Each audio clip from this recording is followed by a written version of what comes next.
guys, so here we are, two of my students. As you know, drilling teaches you to fight, or teaches you to spar, and sparring teaches you to fight. Here we are doing dynamic attacks of Sungkete, or 5 attacks and Sungkete angles. I'm having them attack me and just using those techniques.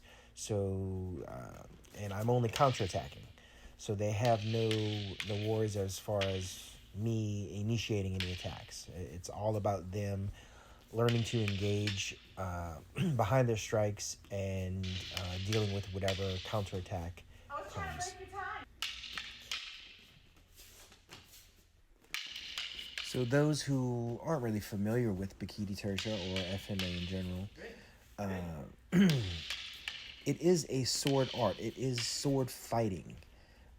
Unfortunately, a lot of FMA you see on the internet today looks more or less like, I don't know, cavemen swinging clubs at each other, and there's no technique, or the techniques that they learned go out the window.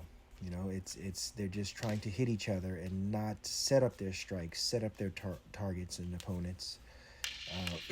It's not elegant sword fighting, and that's what essentially it is. We are swordsmen. We're not stick fighters, per se. The stick is just a representation of the sword that we are using. In addition to the sword, we also are trained in the short blade, or the knife. Single knife, or double knife, or double swords even. Some FMA also use other weapons, but Bikini Tertia, we are mainly swords, knives, and some staff, and empty hands.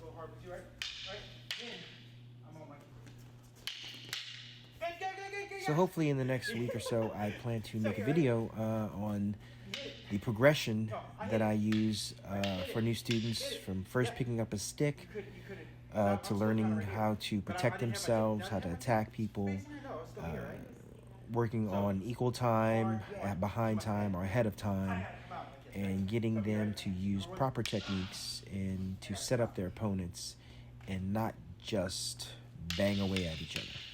Yes, because if I stay there, I'm gonna get my head chopped.